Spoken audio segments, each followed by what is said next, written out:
हुआ है। चलिए देखिए, पढ़ने पढ़ाने में अगर जब तक रुचि नहीं आएगी ना तब तक कोई मतलब नहीं निकलता है। इसलिए कहते हैं कि दुखी मत होइएगा, पढ़ाई में के साथ खुश होया करिए, दुखी मत होया करिए, ठीक है। चलिए देखते हैं, चलो ठीक है। देखिए हम लोग जो पढ़ेंगे इसको देखिएगा, बिंदु आवेश के कारण उत्पन्न वैद्युत क्षेत्र की तीव्रता। चलिए कहाँ पढ़ेंगे, बिंदु आवेश के कारण, बिंदु आवेश के कारण उत्पन्न वैद्युत क्षेत्र की तीव्रता, वैद्युत क्षेत्र की तीव्रता, बिंदु आवेश के कारण वैद्युत क्षेत्र की तीव्रता। एक बात समझिएगा कि बिंदु आवेश के कारण वैद्युत क्षेत्र की तीव्रता हम लोग निकालने शुरू करेंगे। अभी हम लोगों ने क्या निकाला, वैद्युत क्षेत्र को पढ़ा, वैद्युत क्षेत्र के बाद हम पढ़ेंगे वैद्युत क्षेत्र की तीव्रता और किस बिंदु आवेश के कारण। तो माना कोई बिंदु आवेश है, क्या कहेंगे, माना बिंदु आवेश क्यू है, माना बिंदु आवेश क्यू है ना, माना बिंदु आवेश क्या है, क्यू है। अब बिंदु आवेश क्यू के कारण, बिंदु आवेश क्यू, और जो ये क्यू है ना ये ऐसे माध्यम में रखा गया जिसका परावैद्युतांक के है। माना बिंदु आवेश क्यू परावैद्युतांक के माध्यम में स्थित है, के माध्यम में स्थित है। अब सुनिएगा, बिंदु आवेश कोई है, उस बिंदु आवेश का नाम क्या है, क्यू है, और यह किस माध्यम में स्थित है, के माध्यम में, परावैद्युतांक के माध्यम में स्थित है। अब क्यू से बिंदु आर दूरी पर, यहां पर मान लीजिए क्यू है, यहां से आर दूरी पर एक बिंदु है स्थित, मान लीजिए आर दूरी पर यहां पर स्थित बिंदु है, यहाँ स्थित बिंदु पी है मान लीजिए, और पी ये यहां से लेके यहां तक की जो दूरी है, क्यू से आर दूरी पर स्थित बिंदु पी पर वैद्युत क्षेत्र की तीव्रता निकालनी है।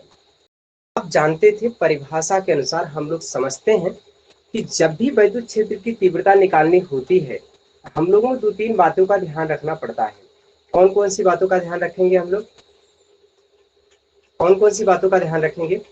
वैद्युत क्षेत्र की तीव्रता जब निकालना शुरू करेंगे हम लोग, तो मेन बात ये होता है कि सबसे पहली बात, वैद्युत क्षेत्र में किसी आवेश को ले जाने पर, जब वैद्युत क्षेत्र में किसी एकांक आवेश को रखिए और उस वैद्युत क्षेत्र की वजह से उस पर जो बल लगता है वही वैद्युत क्षेत्र की तीव्रता होती है उस बिंदु पर। तो उसकी पता लगाने के लिए कोई आवेश तो रखेंगे। अब मैं इसका वैद्युत क्षेत्र होगा कोई, अब वैद्युत क्षेत्र होने की वजह से यहाँ पर क्या होगा, यहाँ पर किसी आवेश को रखेंगे जिससे बोलते हैं परिरक्षण आवेश या टेस्ट चार्ज। तो परिरक्षण आवेश यहाँ पर क्या रखेंगे, Q0। अब ये Q0 क्या है ना, इसके वैद्युत क्षेत्र में आएगा यहाँ पर, और वह बल का अनुभव करेगा, और वही जितना बल उस पर लग रहा होगा, है ना, इस पर जो बल लग रहा होगा उससे क्या करेंगे, उसके एकांक आवेश पर यहाँ पर जो बल लग रहा होगा उससे क्या बोलेंगे, वैद्युत क्षेत्र की तीव्रता कहते हैं। तो हम लोग सबसे पहले बल निकालेंगे, क्योंकि देखिए हमने परिभाषा से ही कह दिया है कि यदि कोई वैद्युत क्षेत्र में कोई आवेश ले जाएंगे, ये तो उस क्षेत्र में ले जाने के बाद उस आवेश पर जो भी बल लग रहा होगा वही बल जो होगा, अगर एकांक आवेश पर जो बल लग रहा होगा वही वैद्युत क्षेत्र की तीव्रता होगा। तो कहने का मतलब ये होगा कि हम लोग जो Q आवेश है इसका एक वैद्युत क्षेत्र होगा, और इस क्षेत्र में चेक करने वाला कौन आएगा, Q0 आएगा। इस पर बल लगेगा, और इस पर जो बल लगेगा इनके द्वारा इस पर बल लगेगा, क्योंकि इसका क्षेत्र है ना, इसके द्वारा इस पर क्या लगेगा, एक बल लगेगा, और जो भी बल लगेगा ना वही क्या होगा, उसकी वैद्युत क्षेत्र की तीव्रता होगी। लेकिन हाँ, वैद्युत क्षेत्र की तीव्रता होगी एकांक के कारण, एकांक आवेश के कारण। चलिए ठीक है, यदि मैंने माना कि Q0 पर बल का अनुभव, Q0 पर क्या है, वैद्युत बल का अनुभव, वैद्युत बल जो लगेगा वह कूलाम साहब के नियमानुसार क्या होगा, कूलाम साहब के नियमानुसार होता है 1/4πε0। और अगर माध्यम दिया है तो माध्यम को बोलेंगे के, और उसको बोलेंगे दोनों के बीच में क्या बोलेंगे Q1, और Q2 की जगह पे 0, और बटे आर स्क्वायर का मतलब यहाँ पर क्या होगा, आर स्क्वायर, इसका मात्रक होता है क्या, न्यूटन। एक बात सुनिएगा, हमने कहा क्या कि इस वैद्युत क्षेत्र के अंतर्गत एक आवेश रखा जिसको Q0 पर रखा, और ये Q0 को जब इस पे रखेंगे, वैद्युत क्षेत्र में रखेंगे, तो Q0 एक बल का अनुभव करता है, इतना बल का अनुभव कर रहा है। अगर Q0 पर इतना अनुभव कर रहा है, तो अब हम जो निकालेंगे, जो ये बल आ रहा है, ये बल क्या होगा, ये जो बल का मान है ना, ये जो बल का मान है, तो हम इसी बल को क्या कहते हैं, F बराबर हम कह सकते हैं 1/4πε0 Q0 बटे क्या लिखेंगे, आर स्क्वायर न्यूटन होगा।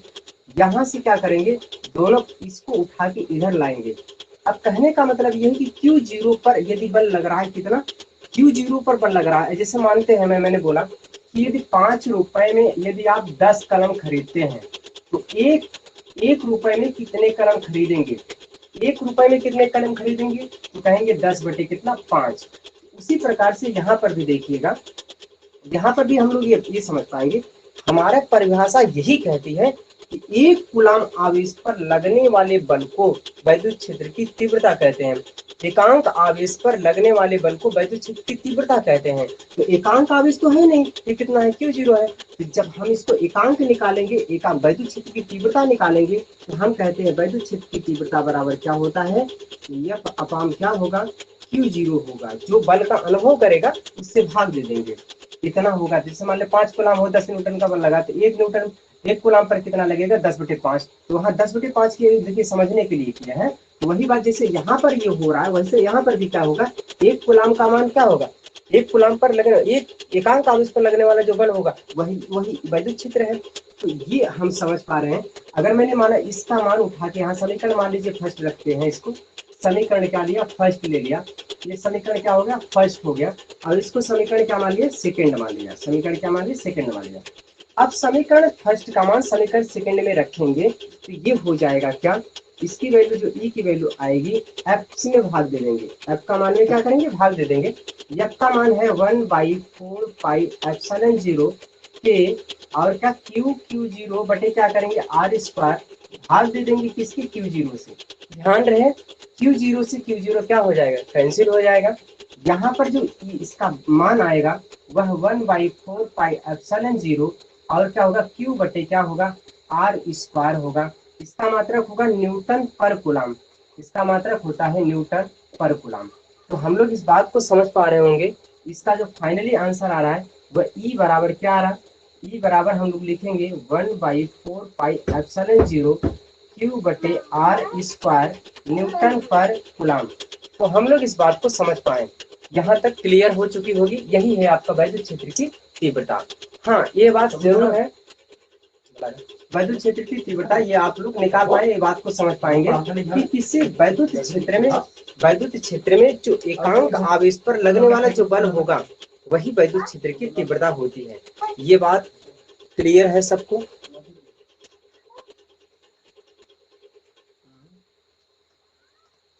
क्लियर है? कमेंट करेंगे, ये बात क्लियर है, फिर से बताने पड़ेंगे, देखिएगा, बताइएगा इसको, कोई दिक्कत है इसमें? बात को हम लोग देखिए, एक बिंदु आवेश के कारण वैद्युत उत्पन्न वैद्युत क्षेत्र की तीव्रता निकालना हुआ, तो साफ शब्दों में माना एक बिंदु आवेश लेंगे और वो Q होगा, एक परावर्तन K के माध्यम में स्थित है, तो वह Q से इसका अभी आएगा अकेला, जब ये अकेला कोई आवेश आएगा तो अपने आप एक वैद्युत क्षेत्र उत्पन्न कर देगा। अब उसी वैद्युत क्षेत्र में यदि कोई दूसरा आवेश को लेके जाएंगे, तो वो लेके जाएंगे तो वह चेक करेगा कि यहाँ पर कितना बल लग रहा है, तो उस एकांक आवेश पर लगने वाला जो बल होगा वही वैद्युत क्षेत्र की क्या होगा, तीव्रता होगा। नहीं सर, फिर से बताइए, बोल रहे हैं कौन, आनंद कुमार, यस, बोलिए क्या कहना चाहते हैं, बोलिए, जरा माइक ऑन करके बोलिए।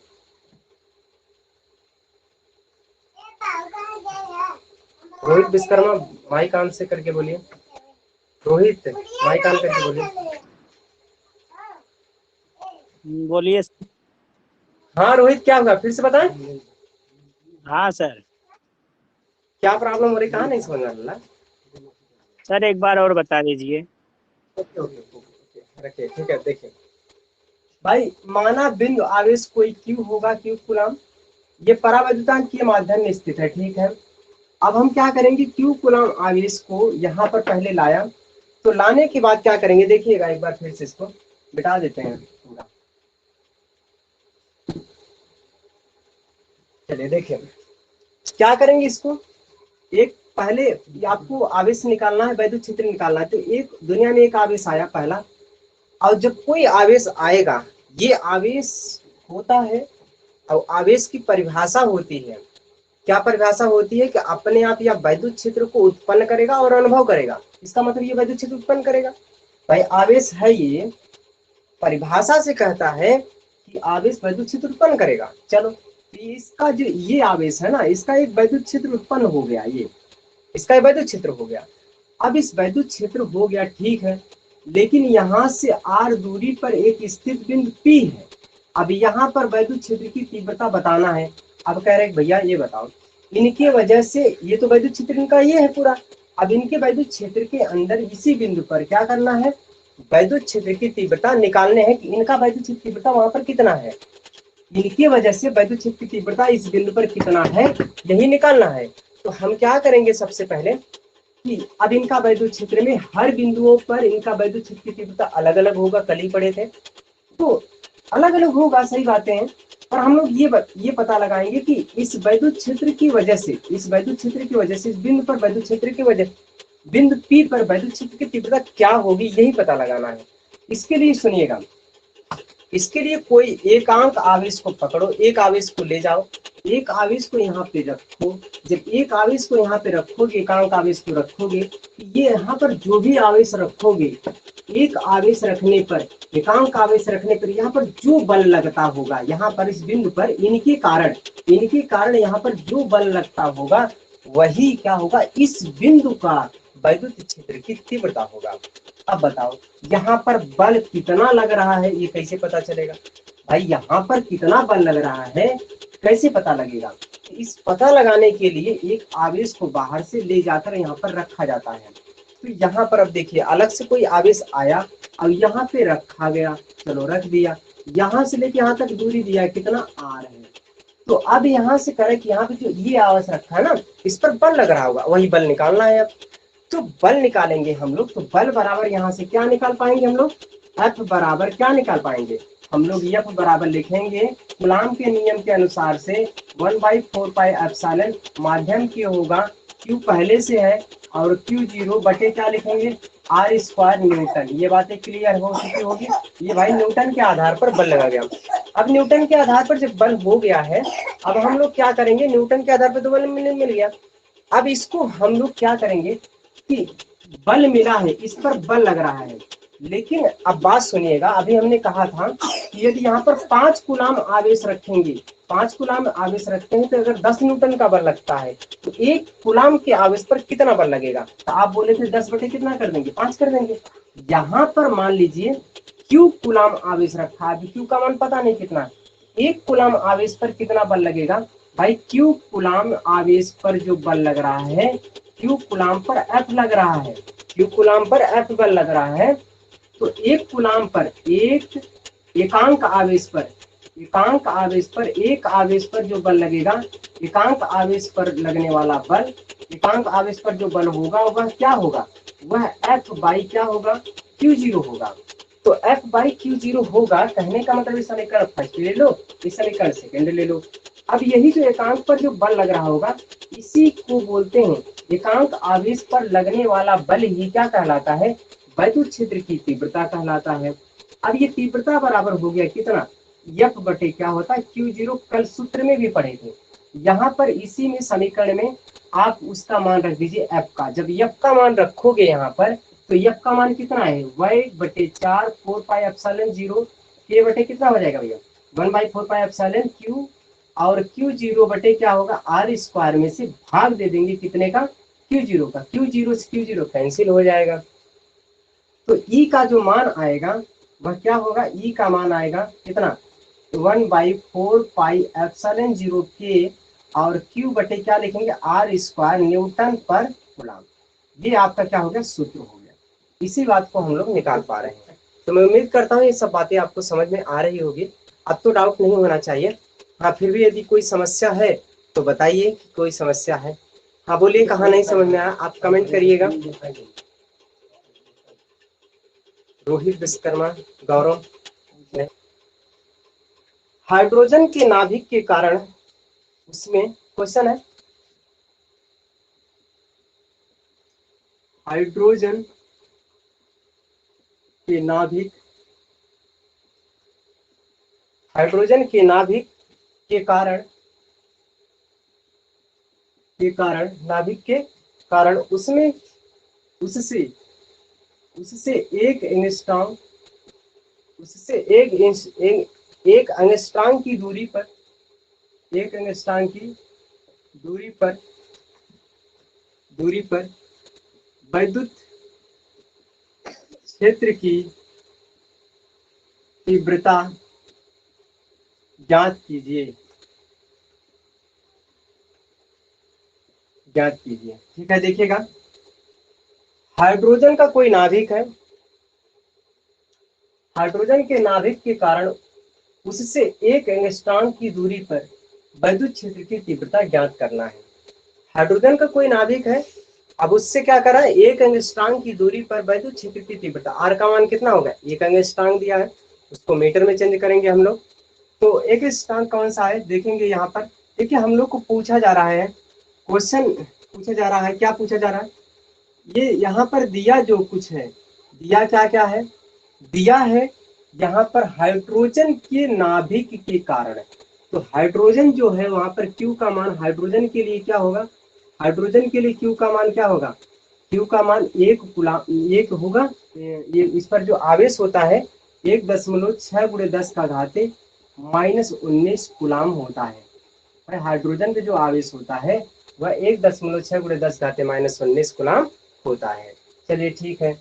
अब कह रहा उससे एक एंगस्ट्रॉम की दूरी पर वैद्युत क्षेत्र की तीव्रता निकालिए।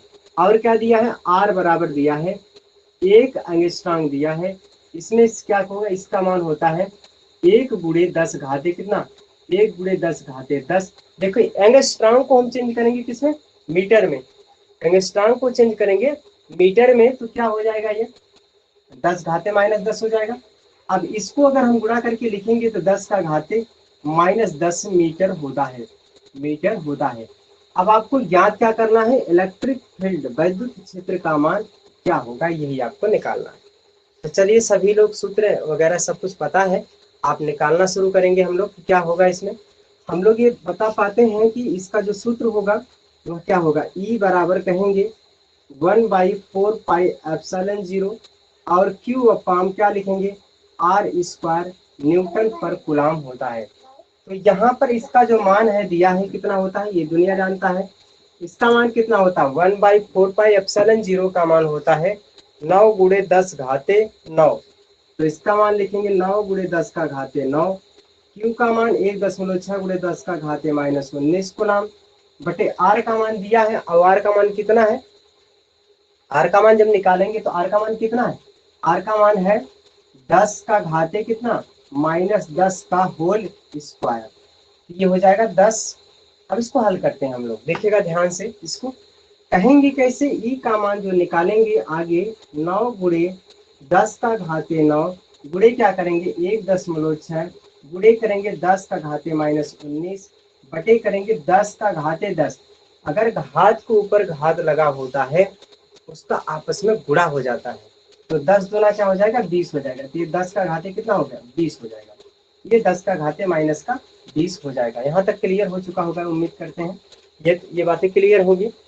आगे हम क्या करेंगे, इसको कैंसिल कर दीजिए, इसको कैंसिल करेंगे, इस भी कैंसिल हो जाएगा। यहाँ पर एक माइनस बचेगा, एक माइनस ऊपर जाके प्लस हो जाएगा तो 10 हो जाएगा। ये सोचिएगा यहाँ पर माइनस से कभी एक बचेगा भाई, 19 से खत्म होगा, 19 इसका भी जाएगा, एक बचेगा माइनस वाला, नीचे ऊपर गया तो प्लस, प्लस हुआ तो 9 का 10 हो जाएगा। मतलब इसका हिसाब कैंसिल, इसका तीनों करेंगे तो ये 10 घाते 10 हो जाएगा।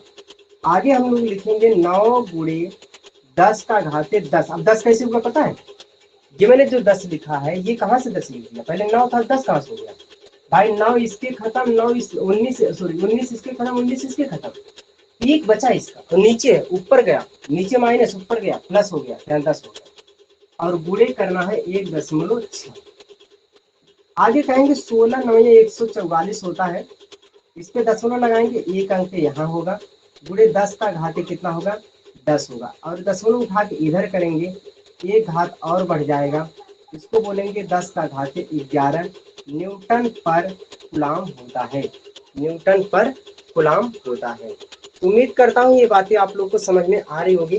कमेंट करिए इसमें से क्या पूछने हैं, कौन सी बातें समझ में नहीं आई है उसको रिपीट करते हैं, क्या दिक्कत हो रही, कहीं समस्या है बताइए, ठीक है। चले आगे, अब हेडिंग डालेंगे, अगला हेडिंग पढ़ेंगे, उसको लिखेंगे हम लोग वैद्युत द्विध्रुव।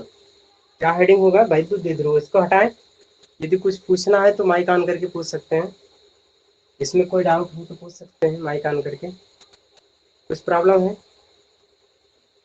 नहीं, यस, अगर कोई समस्या हो तो माइक ऑन करके पूछ लीजिए। चलिए आगे, चले आगे फिर,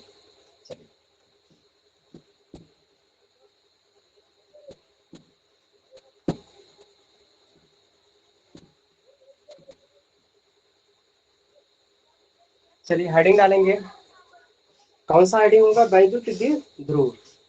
चलिए हम लोग पढ़ेंगे अब वैद्युत द्विध्रुव को, हम लोग पढ़ेंगे वैद्युत द्विध्रुव, हेडिंग डालेंगे वैद्युत द्विध्रुव।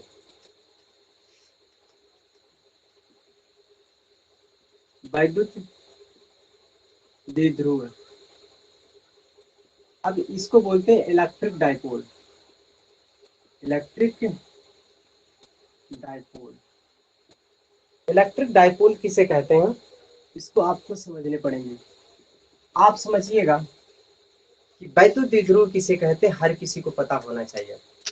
क्या बोलेंगे, समान परिणाम के आवेश, यहाँ पे देखिएगा, समान परिणाम के आवेश,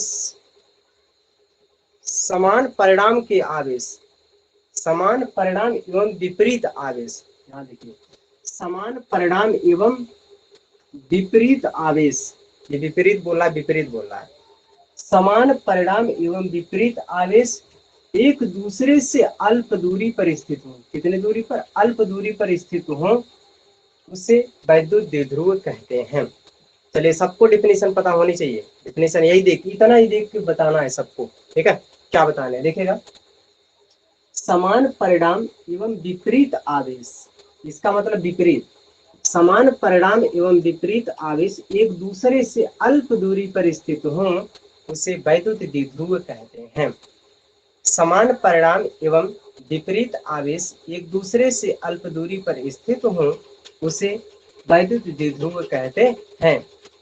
क्लियर है, वैद्युत द्विध्रुव क्लियर है ये। समान परिणाम एवं विपरीत आवेश एक दूसरे से अल्प दूरी पर स्थित हो, उसे क्या बोलते हैं, उसे वैद्युत द्विध्रुव कहते हैं। समान परिणाम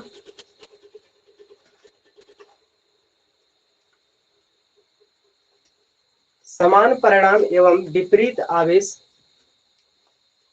समान परिणाम एवं विपरीत आवेश एक दूसरे से अल्प दूरी पर स्थित हो, उसे वैद्युत द्विध्रुव कहते हैं।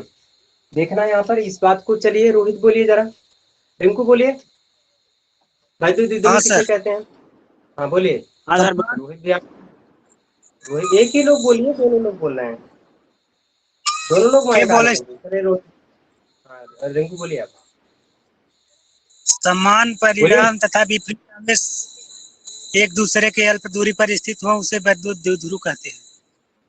एक ही सांस में, थोड़ा आराम से बोलिए। चलिए आप, अच्छा फिर से माइक आप नीचे करिए, रोहित आप बोलिए, रोहित आप बोलिए, रोहित, रोहित हाँ ऑन कर दिया, बोलिए। हाँ, समान परिणाम एवं विपरीत विपरीत आवेश आवेश, एक दूसरे के अल्प दूरी पर स्थित हो, उसे वैद्युत द्विध्रुव कहते हैं। वेरी गुड, बहुत सही। चलिए विपिन आप बोलिए, विपिन आप बोलिए। नितिन यादव कौन है, नितिन यादव कौन है? आप में डेटा सही नहीं चल रहा। नितिन यादव आप बोलिए तो, नितिन यादव।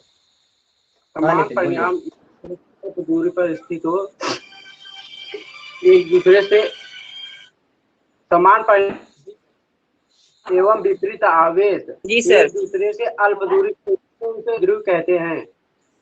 वेरी गुड, बहुत सही, बहुत सही नितिन, बहुत सही। आनंद, आनंद आप बोलिए। विकास, विकास आप बोलिए। विकास, हाँ विकास बोलिए। सर, समान परिणाम एवं विपरीत आवेश एक दूसरे से अल्प दूरी पर स्थित हो उसे वैद्युत द्विध्रुव कहते हैं। वेरी गुड, बहुत सही लगा। ठीक है, नीचे करिए।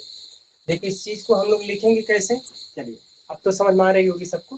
कहेंगे कैसे, समान परिणाम एवं विपरीत आवेश एक दूसरे से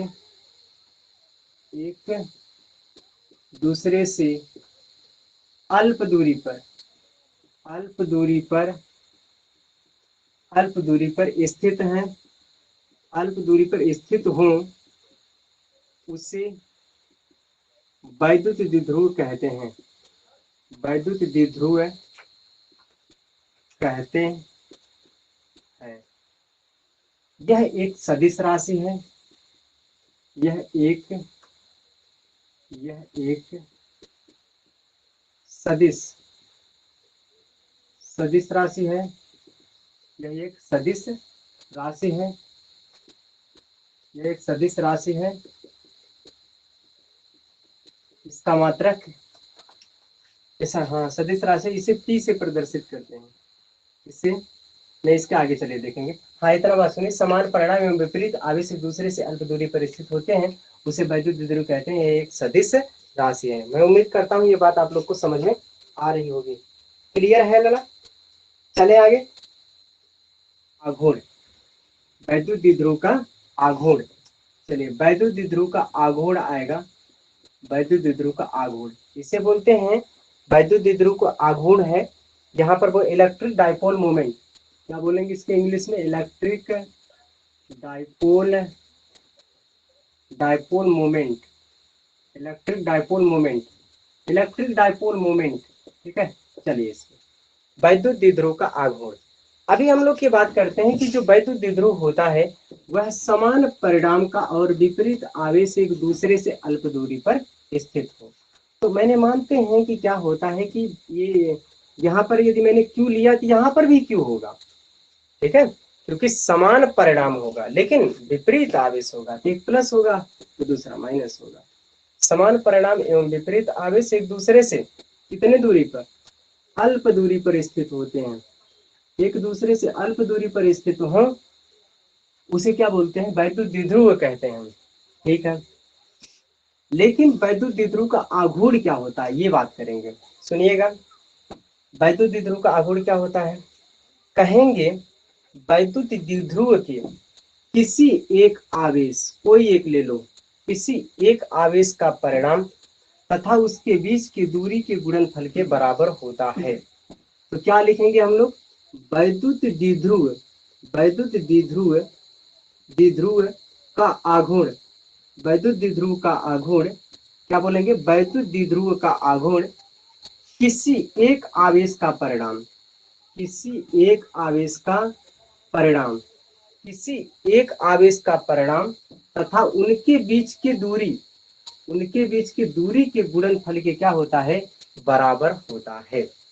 मतलब जो होगा इसका मान, वैद्युत द्विध्रुव का आघूर्ण जो होगा, वैद्युत द्विध्रुव का आघूर्ण किसी एक आवेश का परिणाम, ये परिणाम ये बता रहा है किसी एक आवेश का परिणाम, चाहे ये ले लो चाहे ये लो, चिन्ह नहीं लेना, प्लस माइनस से नहीं लेना, मतलब किसी एक आवेश का परिणाम ले लो तथा उसके बीच की दूरी, ये दोनों बीच की दूरी के गुणनफल के बराबर होता है। अर्थ इसको हम लोग किससे प्रदर्शित करते हैं, P से। तो P बराबर जो होगा, कोई एक आवेश ले लीजिए Q तथा इसके बीच की दूरी ले लीजिए 2L। अब यही दोनों के क्या होता है, बराबर होता है। तो यही बात हो रही है कि क्या बोलेंगे इसके, वैद्युत द्विध्रुव का आघूर्ण समान परिणाम एवं विपरीत आवेश, क्या बोलेंगे, वैद्युत द्विध्रुव का आघूर्ण जो होगा समान परिणाम के किसी एक आवेश का परिणाम ले लो, वैद्युत द्विध्रुव का आघूर्ण किसी एक आवेश का परिणाम तथा उसके बीच की दूरी के क्या होगा, गुणनफल के बराबर होगा। तो क्या लिखेंगे इसको, वैद्युत द्विध्रुव का आघूर्ण, वैद्युत द्विध्रुव द्विध्रुव का आघूर्ण, वैद्युत द्विध्रुव का आघूर्ण क्या होगा, वैद्युत द्विध्रुव का आघूर्ण किसी एक आवेश, है ना, किसी एक आवेश, किसी एक आवेश का परिणाम, किसी एक आवेश का परिणाम तथा उसके बीच की दूरी के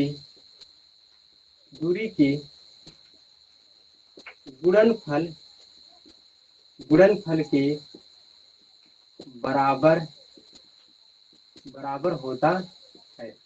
ये बात आप समझिएगा, वैद्युत द्विध्रुव का आघूर्ण किसी एक आवेश का परिणाम तथा उसके बीच की दूरी के गुणनफल के बराबर होता है। इसे P से प्रदर्शित करते हैं, इसे P से प्रदर्शित करते हैं, इसे P से प्रदर्शित करते हैं। यह एक सदिश राशि है, यह एक कैसी राशि है, सदिश राशि है, यह एक सदिश राशि है, यह सदिश राशि है, यह क्या है, सदिश राशि है। चलिए हम लोग इतनी बात को सीख पाए। हाँ, इसका मात्रक क्या होता है, इसका मात्रक होता है कूलाम मीटर। क्या होता है इसका मात्रक, कूलाम मीटर होता है, इसका मात्रक होता है कूलाम मीटर होता है। चलिए हम लोग बहुत कुछ की बात करें तो हम इसमें सब पूछेंगे, आप ध्यान से देखिएगा, उसके बाद पूछाई होगी। क्या होगा कि वैद्युत द्विध्रुव का आघूर्ण किसी एक आवेश का परिणाम तथा उसके बीच की दूरी के गुणनफल के बराबर होता है। भाई कौनो एक के आवेश में से ले लो, उठा ला या आवेश ले ला और करे बीच की दूरी की गुणा कर दे, करे बीच की दूरी 2l हो, 5 हो तो 5 गुणा कर दे, 10 हो तो 10 का गुणा कर दे, 50 हो तो 50 गुणा कर दे। एक आवेश ले ला और करे बीच की जो दूरी हो ओके गुणा कर दे, यही P बराबर हो। P मतलब का वैद्युत द्विध्रुव का आघूर्ण, P हो जाए, एकर मात्रक कूलाम मीटर होता है। ध्यान दीजिएगा, इसका मात्रक कूलाम मीटर होता है। तो हम इस बात को समझ पाए, ये एक सदिश राशि होता है, इसे P से प्रदर्शित करते हैं, P बराबर Q × 2l होता है। तो यह बात हम लोगों ने देख पाए, उम्मीद करते हैं ये बात समझ में आई होगी। बोलिए, कमेंट करिएगा, कोई प्रॉब्लम है इसमें, बोलिए बोलिए। हाँ विपिन बोलिए, कोई समस्या, विपिन माइक ऑन करिए, विपिन माइक ऑन करिए, हाँ माइक ऑन कर लिए, विपिन बोलिए। नो सर, कोई समस्या नहीं। अच्छा तब आप बोल दीजिए, हम ढक ले रहे हैं, ठीक है। तो बताइए परिभाषा से, परिभाषा बोलिए। यस सर, वैद्युत ध्रुव, हाँ बोलिए। वैद्युत ध्रुव का आयतन उसकी, अरे सर, आघूर्ण, वैद्युत ध्रुव का आघूर्ण, आघूर्ण किसी एक आवेश, सर एक बार रिपीट कर दीजिए। चलिए ठीक है। और किसी कोई समस्या, माइक आप करिए, विपिन माइक आप करिए। भाई इसमें सीधी सी बात, अगर आपको नहीं पा रहे, रखने की कोई जरूरत नहीं है। तो हम लिखते हैं, तो हम लिखते हैं तो सोच के लिखते हैं सिलेंडर बैठाने के लिए, पर समझने के लिए बात। हाँ सर दोनों में P से प्रदर्शित करते हैं। अरे दोनों एक ही चीज है जी। आप गौरव बोल रहे हो ना? जी सर। गौरव मेरी बात सुनिए, ये जो वैद्युत द्विध्रुव जो हम बोल रहे थे, वैद्युत द्विध्रुव के कारण ही तो आघूर्ण आता है। आघूर्ण जो है वैद्युत द्विध्रुव के कारण जा रहा है। भाई वैद्युत द्विध्रुव जो है उसमें किसी एक आवेश को और उसके बीच की दूरी के गुणनफल के बराबर होता है। आघूर्ण P है, P क्या है, एक आघूर्ण है, वैद्युत द्विध्रुव का आघूर्ण। अब वैद्युत द्विध्रुव ये पोल है, डायपोल है, जिसमें दो ध्रुव होते हैं, एक प्लस और एक माइनस, दूसरे से कुछ दूरी पर स्थित होते हैं, उसे बोलते हैं वैद्युत द्विध्रुव। ठीक है, जो P है ना, P क्या है, P का नाम ये है, वैद्युत द्विध्रुव का आघूर्ण को P से प्रदर्शित करते हैं। और ये इसके पहले हेडिंग लिखा था वैद्युत द्विध्रुव। तो कोई दिक्कत नहीं है, ठीक है। वैद्युत द्विध्रुव के आघूर्ण, और आगे सुनिए, पी से प्रदर्शित और एक सदिश राशि है, ठीक है। इसका मान जो होता है ना, कौनो एक के आवेश ले ला, अगर बीच के दोनों बीच की दूरी जितना हो उकर गुणा कर, बस वही है। तो कहेंगे क्या कि वैद्युत द्विध्रुव का आघूर्ण किसी एक आवेश का परिणाम तथा उनके बीच की दूरी के गुणनफल के बराबर होता है। यह एक सदिश राशि होता है, इसे पी से प्रदर्शित करते हैं। क्लियर है, बातें हो चुकी। अब हम लोग पढ़ेंगे वैद्युत द्विध्रुव के कारण। वैद्युत द्विध्रुव के कारण अक्षीय एवं निरक्षीय स्थिति में, अक्षीय स्थिति और निरक्षीय स्थिति में क्या है, तो निकालना है वैद्युत क्षेत्र की तीव्रता निकालने हैं।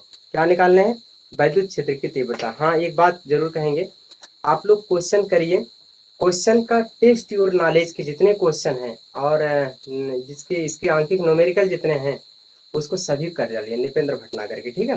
तो चलिए ठीक है, आज के लिए क्लास यहीं पे रोकते हैं और कल हम लोग क्या करते हैं, इसके आगे टॉपिक पढ़ेंगे अच्छी और निरक्षी, ठीक है।